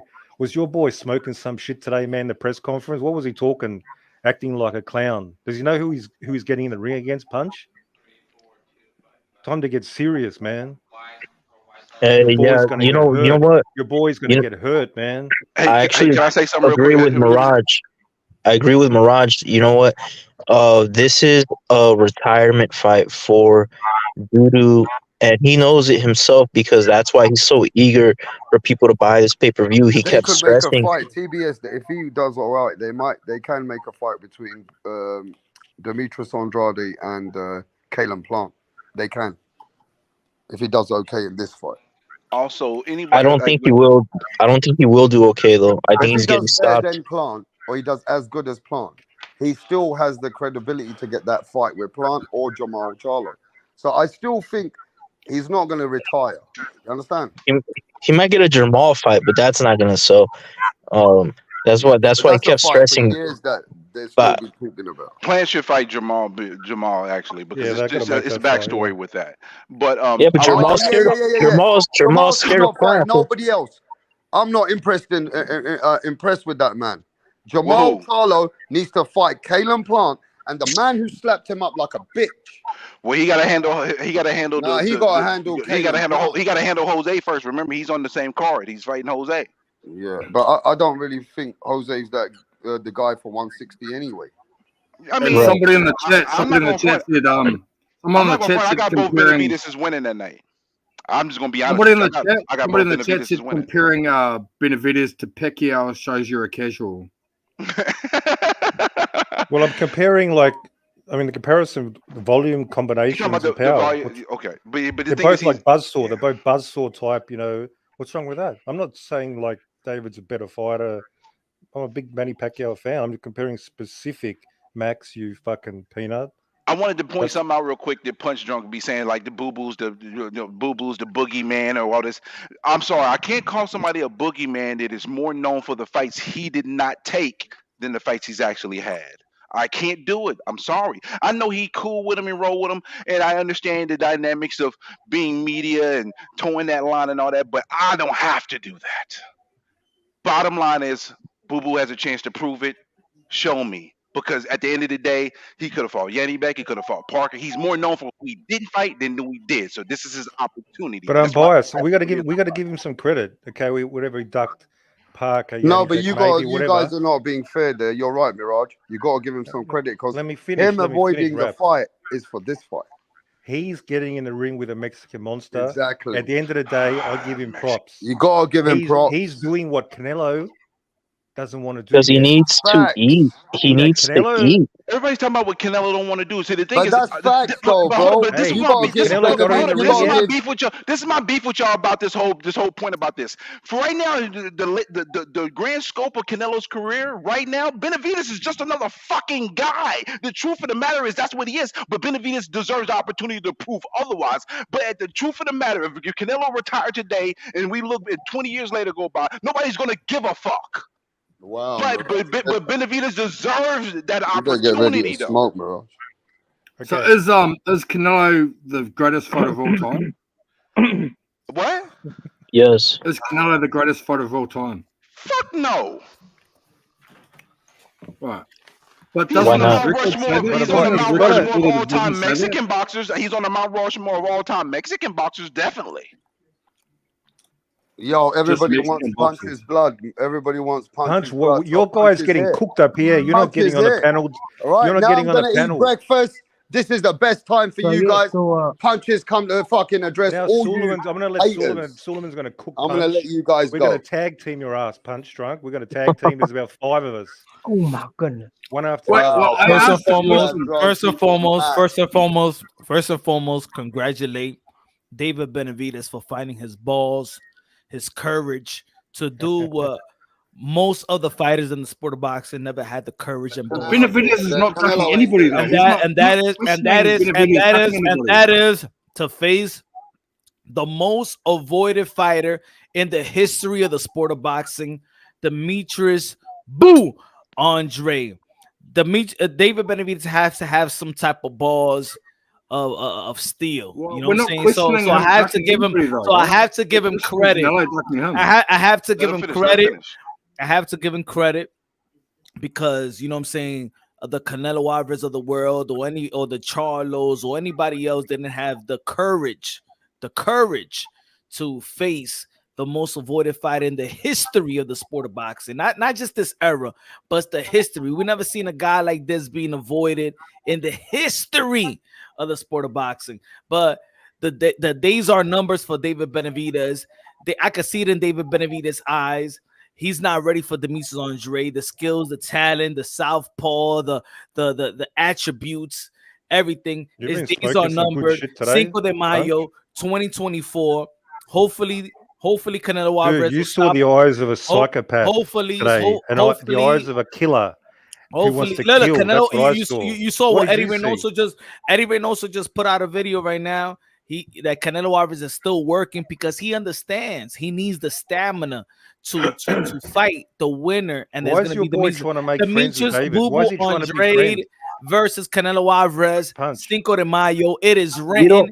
You don't believe that. Can I have some of your moonshine? I'm at work. You don't believe that, moonshine, so I can feel like you feeling right now. I need some moonshine right now because to say he's the most avoided boxer in boxing history is like you got long arms. I think you can make your arms reach all the way to me here in New Haven, Connecticut, because you got Dalseem arms with a reach like that. The most avoided, not just the most avoided fighter of this era, the most avoided fighter in the history of the sport of boxing. And as you told the history of the sport of boxing. Can you shake my hand? Shake my hand because you got long ass arms. You can reach all the way over. I am reaching. Boo Boo Andre, the most avoided fighter in the history of the sport of boxing. As long as you know that you are reaching, that's all we good. And look, it takes a monster to seek a boogeyman. So I give a lot of credit. I give a lot of credit to David Benavidez, the Mexican monster, the Ecuadorian monster, the Dominican monster, to seek the boogeyman, the most avoided fighter from 154. Not even Flo Mayweather, one of the part of the. Hey, can I ask you a question? Are you saying he's a boogeyman because he dances good or something? I'm just trying to figure out. Is you saying he's a boogeyman because he know how to boogie, like Boogie Nights? Is that what you mean? Boogeyman because he scares everybody off. Matter of fact, nobody's scared of him, bro. Matter of fact, they're gonna rename Halloween to Demetrius Andrade. Oh my God! October 31st. Man, you deserve to be able to you to be on the news right now with this reach and shit you got going on. Johnny Beck and Parker wasn't scared of him. Who in the fuck is Johnny Beck and Parker? Who are they? People are saying the same thing about Boo Boo. They say who the fuck? No. Boo Boo is an Olympian. Boo Boo is an American. Boo Boo. The only reason people know about Doodoo is because he clout chased Canelo, bro.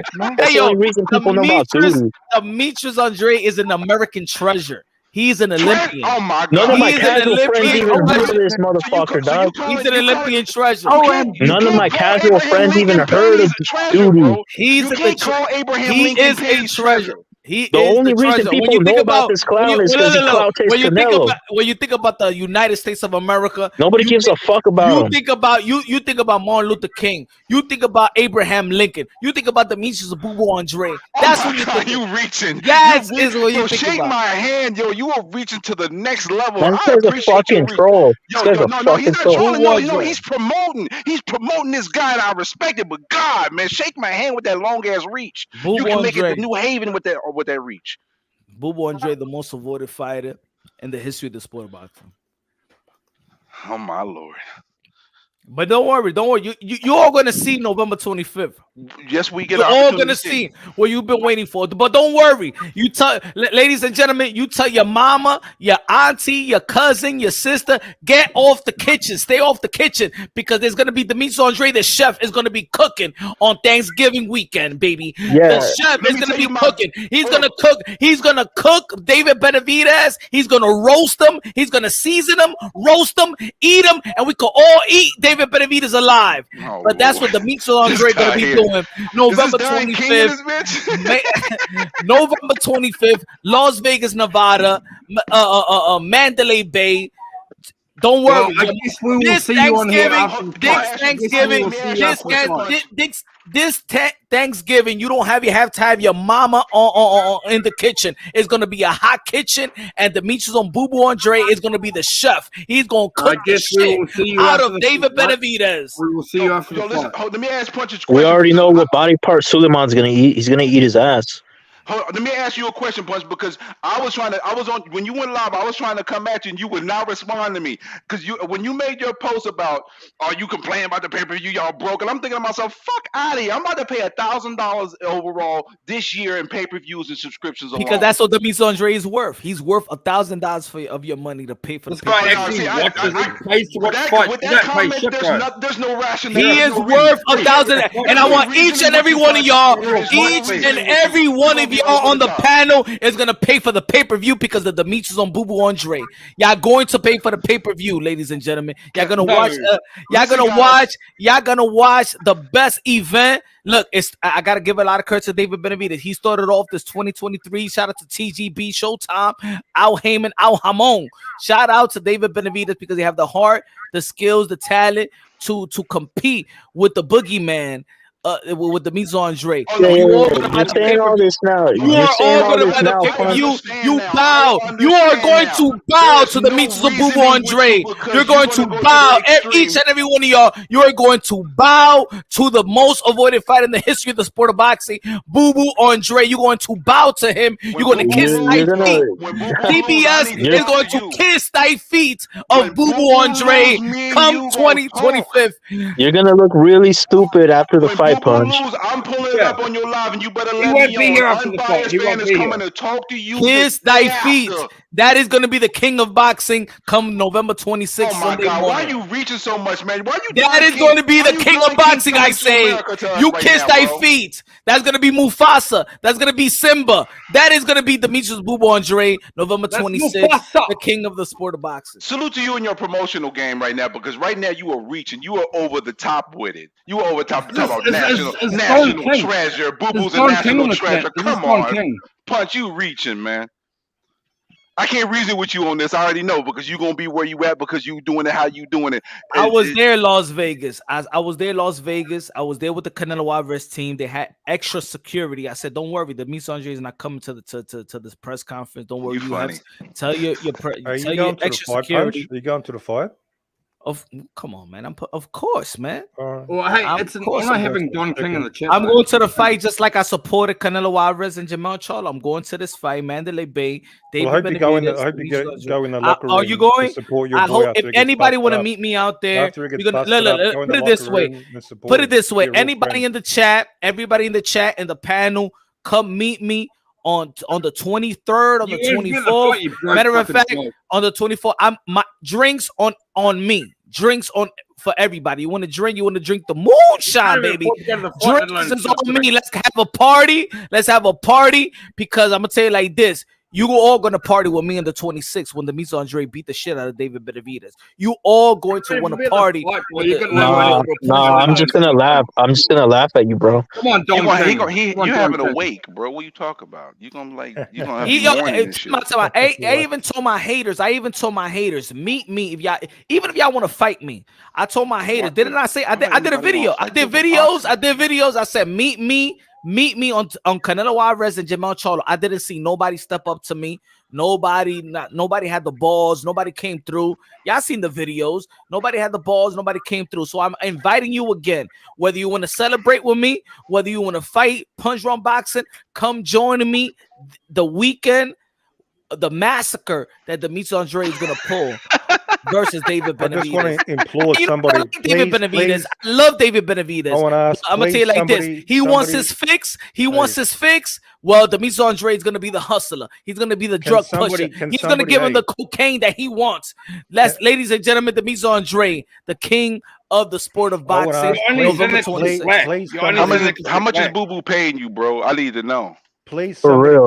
The same thing that Canelo Alvarez paid me, not to mention his drug test positive. The same thing that Canelo Alvarez paid me, not to say, please don't make a video of me testing positive. Y'all never seen a video of me of Canelo of punch run boxing of Canelo Alvarez positive test. I kept it under the rug. I said Canelo Alvarez, but Canelo Alvarez money just ran out. So now I'm telling him, you better test negative on these tests. Negative on the IQ test by the sounds of it. But see, I got a wonderful understanding with him getting on this live now that there's no reasoning with him because he's taking this stance for a reason. So I'm respected and laugh. What do you mean? There's no reasoning. What do you mean, guys? There's no reasoning. Me and my brother from across the pond. Rapstar Boxing Knowledge been pushing for this fight. Think about it. But the thing is, you said that he's a national treasure, bro. You said he's the most duck fighter in history. When you have statements like that, that means that I can't talk rational with you about. You could debate it. I don't know. I mean, one fighter that was dug by every champion. You had unification bouts in the middleweight division, one of the most lucrative division in the sport of boxing. The middleweight division haven't been undisputed since Jermaine Taylor. We had Demetrius Boo Boo Andre. We had Triple G. We had Canelo Alvarez. We had Danny Jacobs. We had Jamon Charlo. We had names, and nobody wanted to unify the titles. Hold on. I'm proving it to you. I'm proving it to you. Nobody had the heart to unify the titles with Demetrius Boo Boo Andre. Think about it right now. I'm giving you the picture. Can you think about? I'm giving you. I'm giving you an example. Hold on, ladies and gentlemen. I'm giving you an example. Can you imagine if Bud Crawford would have moved up to the 154-pound division and fight Brian Castano for the WBO and duck Earl Spence for the undisputed the welterweight division? That's what Canelo Alvarez did. Hold up, I gotta respond. Canelo Alvarez did. Middleweight undisputed. Canelo Alvarez, Demetrius Boo Boo Andre, and Canelo Alvarez ran. He had a knee brace. He ran to the 175 to fight Kovalev. Even though I give a lot of credit, but he ran. Canelo Alvarez would have forced him to fight somebody else. You will conveniently leave that out. Saul Canelo Alvarez would have been the first. If he would have defeated Demetrius Boo Boo Andre in the middleweight division, he would have been the first in the history of the sport of boxing. 100+ year, the Queensberry rule. He would have been the first to become a 2-division undisputed world champion. But he ran. That's not true. That's not true, Punch. That's not true. That's not true. Quit lying out your fucking ass. Quit lying out your fucking ass. Everybody knows Canelo got stripped by the IDF, so he would have never got stripped because they demanded him to fight somebody else. You conveniently Derevianchenko. They demanded he fight Derevianchenko. Who the hell was Derevianchenko? You don't even know how to pronounce the name. You don't even know the letters of the word. Because he's Russian. I don't know how to pronounce Russian fucking names, motherfucker. You see? He's not Shut the fuck. I don't speak Russian. I don't fucking speak Russian. You asshole. He's Ukraine. He's not Russian. He's from Ukraine. Whatever the fuck. I don't speak Ukrainian. You don't know. You don't know. Don't they speak Russian in Ukraine? Was about to negotiate for a unification fight, and Ukraine. One of the sanctioning bodies was forcing Canelo to fight Derevianchenko, and that's why he talked about the move. But you want to conveniently leave that out so you can take that narrative. After Daniel Jacobs, that Monday morning business hours, it's to tell Eddie Reynoso, his manager, go to Golden Boy Promotions, petition and file for the extension to fight Demetrius Boo Boo Andre. You had no business even negotiating with Sergey Derevianchenko. You had a month and 3 weeks before they mandated. They say either fight him or get stripped. They said fight him or get stripped. So how can you make an alternative fact? They said fight Derevianchenko or get stripped. That's a fact. July 20. You giving alternative facts, man. You're on the moonshine, 23rd, bro. Ladies and gentlemen, July 23rd. Remember, his fight with Danny Jacobs was Cinco de Mayo. July 23rd was the purse bid. Canelo Alvarez had a month and 3 weeks. A month and 3 weeks to file an extension to fight for the undisputed middleweight champion of the world. And he skipped. He was on vacation with Eddie Reynoso. I don't know what they was doing. I don't know. But they was on vacation. They should have done the job. They didn't go for undisputed. Canelo Alvarez told me as a fan and everybody else that he wanted to become middleweight undisputed. But his promoter. You were about to say it. You were about to say it. His promoter didn't do it. It was Canelo Alvarez. Just like you blame Demetrius Boo Boo Andre business decisions. It was Canelo Alvarez business to tell his team to go and file the extension for him to fight for undisputed. So if you want to cast, you want to say that Demetrius Andrade business decision in his career was fucked up, with Canelo Alvarez's business decision to become undisputed in the middleweight division was fucked up. He ducked him, he avoided him, he ran for covers. That's not a duck. That's not a duck. It was a duck. That's why his stamina. How is that a duck? How is that a duck when he had bigger fish to fry? He's running in the mountains, running away from the Demetrius Andrade. But after November 25th, David Benavidez gonna get knocked out. But you hyping up this fight. Yo, you hyping this fight too much, man. Of course. What else I'm supposed to do? Are you a boxing fan? Do you want to see this fight, or yes or no? This is the fight that we all want to see. This is the biggest fight in the fourth quarter of boxing. So what the fuck? Don't you want to hype this fight? I don't want to see this fight, bro. To tell you the truth, I don't want to see it. I want to. You don't want to see yourself in the mirror, you ugly motherfucker. You don't even want to see yourself in the mirror, you piece of human garbage. You don't want to see yourself in the mirror, you piece of human garbage. You don't have to throw. You don't have to throw no trash at me, man. No, I'm gonna speak trash because if you're not a real boxing fan, because you're not a real boxing fan, you're not a real boxing fan. Canelo Alvarez, if David Benavidez beat Demetrius Andrade, he would be fighter of the year.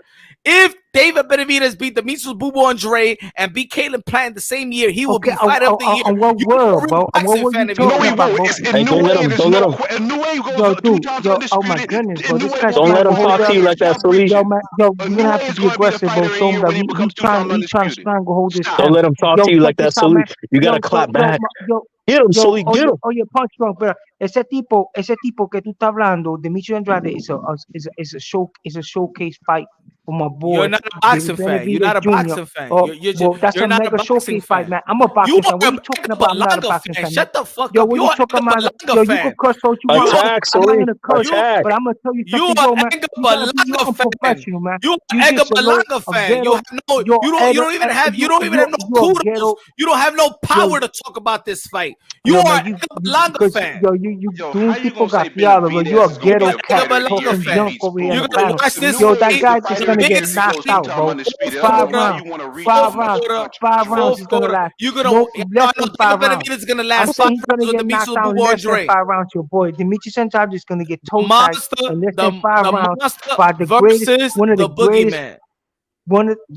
You know who's the greatest fighter in that division? It's not it's Demetrius Andrade, the most good fighter in the history of the sport of boxing. David Benavidez. Yo, listen, man. What was Demetrius Andrade when Benavidez won those 2 titles? He was. I don't even know what you're talking about. He was 154 pounds.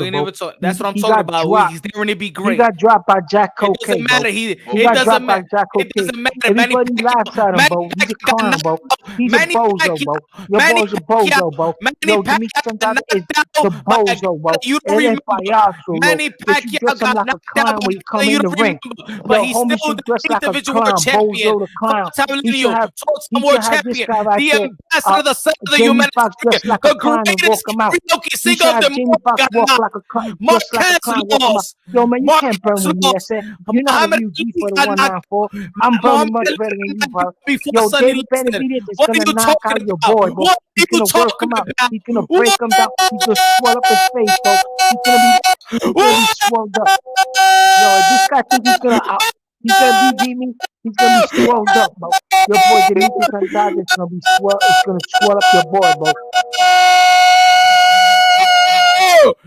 That's what I'm talking about. You listen to me. Yo, punch up your troll, bro.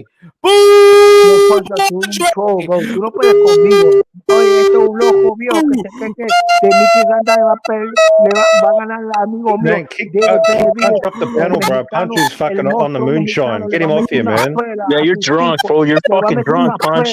This guy's rap. Hey, get your boy. Hey, get your boy off here, man. You're belligerent. You're belligerent. Yes. He looks like a little girl wearing boy jeans. He looks like a little girl.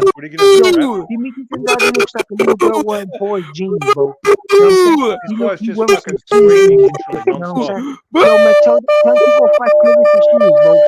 Tell your boy to dress up and fight Cleveland for shoes instead, bro. Yo, you see how unprofessional this guy is, bro? People, you Hey, see Rap, how are you there? unprofessional this Seriously, guy what the is? fuck? You see how unprofessional he is? Yo, Rasta, you Bro, very you're belligerent. You're belligerent. Rasta, you very ghetto like. Punch, you're belligerent. Rasta, you're very galoot. Hey, Punch Drunk, you're very galoot, Punch Drunk. Yo, he's a Punch Until Drunk Suleiman cat, bro. stop talking, shut the fuck up, Punch Drunk, Suleiman. you are very galoot, ghetto dude, bro. You're very bored. Hey, Jack, can you sort this guy out? Yo, he is Sort the this most guy out, goy Jack. guy in the panel, bro. This guy's very galoot. Nobody wants to hear your mating call, man. Nobody wants to hear that shit. Shut the fuck He up, wants to Punch. get stuck. Yo, te está preparando que te metan un enema. Yo, che, quiere que le metan un enema. Yo, me and my wife's gonna have to hold him down and stick on That's the the enema. ghetto meeting call. That's the ghetto meeting call. Este tipo un paro, yo. Ese es el payaso. You're gonna do that when you walk your boy out? Are you gonna walk out Demetrius Andrade out? Just like a clown, it's gonna be you, right? Boo-boo! Punk and payaso. This is, this is punk and payaso, yo. Payaso. Demetrius Boo Andre versus David Benavidez. Yo, you're gonna be walking out Dimitri. Shout out to Andrade. Shout out to New England. Yo, that's a showcase. Yo, at the end of the day, bro, that's a showcase, people. Shut a up. Showcase mega fight. Yeah, you're gonna watch the showcase. That's you're why gonna they're watch making the it. fight happen. You're gonna watch it. You're gonna watch it. So what? You're gonna watch it. That's it. It's finale. That's it. That's it. Watch it. Are you gonna wash his shit stains on his underwears and his boxer shorts? Are you gonna wash the man's shit stains off his boxer shorts? Yeah, I'm gonna watch it. Yeah, I'm gonna watch it. I'm gonna watch it. I'm gonna watch the shit stains. I'm gonna watch the shit stains. Yeah, I'm gonna watch it. Yeah, I'm gonna watch it. Yeah, I'm gonna watch it. I'm gonna watch the shit stains. Journalist, you are a pretender. Shouldn't be on the panel. You should never have the opportunity to talk. November 25th, you're gonna watch the fight. So you could cry, you could bitch, you could moan, you could cry, you could bitch, you could moan. November 25th, it's pay-per-view. It's Andre, David Benavidez, super middleweight, the number one fight in the sport of boxing. So you could talk all this. Why you hate Andre so much? And we're gonna get the big. Why you hate him so much? Yo, I just told you. Did he rape your mother? Did he rape your mother? Did he rape your little sister? Did he rape your daughter? Did he rape your daughter? Enjoy the fight. Why are you mad? Why are you mad? Why anybody here mad? Why are you mad? But why are you mad? But why are you mad? Why are you mad? Are you going to enjoy the fight? Why are you mad? Why are you mad? I'm not gonna enjoy this. I want to see Canelo Alvarez fight. Canelo Alvarez already fought Jamel Charlo. He's gonna sit back like you gonna sit back, and everybody else is gonna watch the most avoided fighter. You're gonna watch why Canelo Alvarez was avoiding this man for the past decade. You're going to understand. You're going to watch the man. You're going to watch the heaviest back, the most skillful fighter of this era. They're giving November 25th a showcase fight. He's getting a showcase fight very soon. This is what you call a mega showcase fight. From one mega showcase fight with Sal Alvarez beat that dude Jamel Charlo.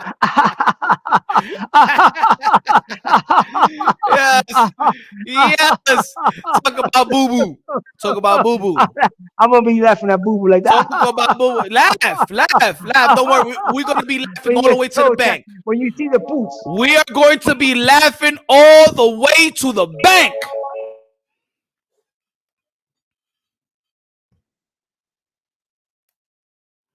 Yes, silence. That's gonna be the moment of silence. That's gonna be the moment of silence. Myself? What's going on? What happened? Did it just get booted? What has happened was that, look, guys, I understand. And I understand the world of boxing wants to see Benavidez and Canelo Alvarez. But that's not gonna happen, folks. It's gonna be Demetrius Boo Andre. Look, when Demetrius Boo Andre is gonna beat David Benavidez, Canelo Alvarez is going to decide whether to fight Demetrius Andre or retire. But since Canelo Alvarez has been avoiding Demetrius Andrade for the past decade, ever since 2014, Canelo Alvarez. Why have you gone all calm? Have you got like some kind of schizophrenia? You've gone like from fucking screaming at people to like being really calm. Are you bipolar? Who is? You got a bipolar problem? Because if you got a bipolar problem, we can. Who is this? Who is this? Who is this? Who's talking to me? You talking to me? You talking to me? That's Jack Marshall. Yeah, I'm talking to you, bro. So like 1 minute you're screaming and then like fucking really. You calm. call me Mr. Punch Run Boxing, right? Mr. Punch Run Boxing. You call me by my goddamn name. I am your lord. I am your lord. All right. I am the Latino. I am the Latino king. You know, Mr. Low, Don, you from the ghetto, bro. I am your lord. You call me Lord of Punch Run Boxing, all right? You call me Lord of Punch Run Boxing. Yo, you ain't no lord, bro. You call me Lord. I am your king. I am the Latino king. I am the one that set everything off in the YTBC. I am the pride and joy of Latino boxing. I am your king. You follow me. You are my loyal subject. You are my loyal subject. Latino king. Don't have no skills in boxing. You have no skills in commentating this sport, bro. You have no skills to talk about journalism, bro. You know what I'm saying? You have no skills to talk about journalism. I am the Latino king. I am your king. You stand firm. You stand firm. You stand firm. You follow me. Okay, I am the leader. I am the leader. You shut the fuck up and you stand back. You're Tito. I am Michael. You shut up. You can't throw hands. You're on here talking shit about everyone like fucking the next thing you're like, oh, talking all calm and shit. You can't even throw hands, bro. So shut your fucking mouth. Who are you? Who are you? You can't even throw hands in real life. You're talking to me? You talking about me? I'm Jack Marshall, bro. I'm Jack Marshall, a guy that can actually throw hands. Let me see. You don't throw hands in real life. You don't throw hands. You're talking about a man you can't even show your face. Let me see your face right now. Let me see your face. Well, let me see your face.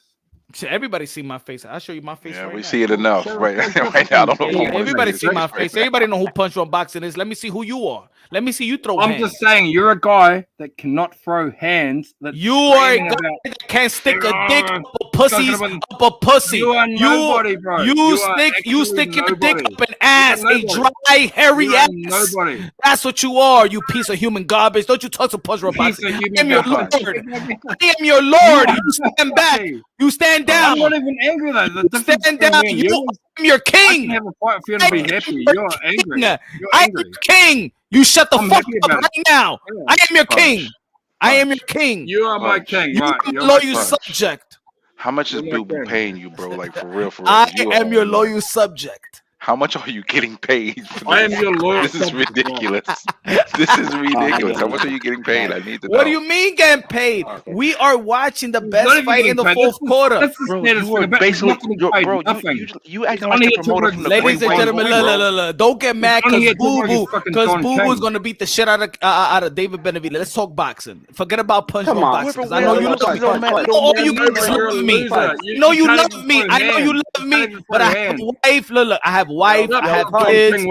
Enough love in my life. I know you love me, but let's talk about boxing. I know you all love me. I know you want to be a part of my heart.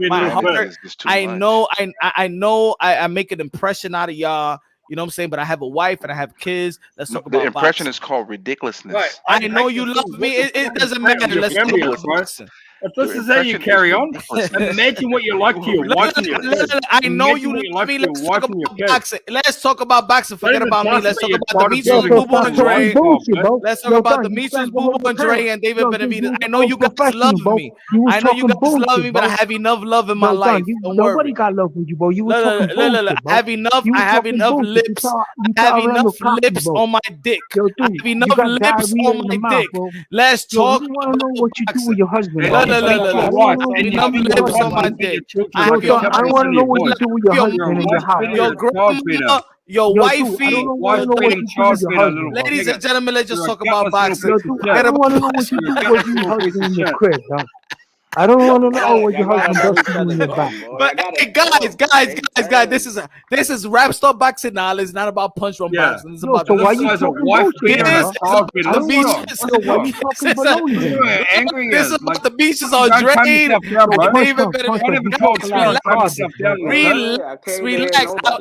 Relax. I will give y'all. I give you each and every one of y'all time. You won't give us fucking shit. We will give you shit. Guys, I will give you shit. Guys, I will give y'all. If y'all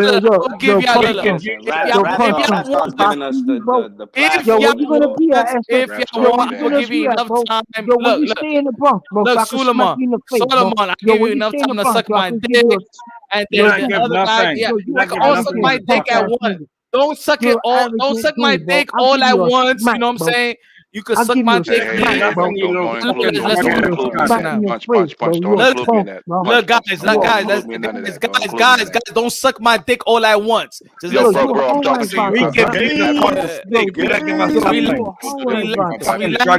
There is have enough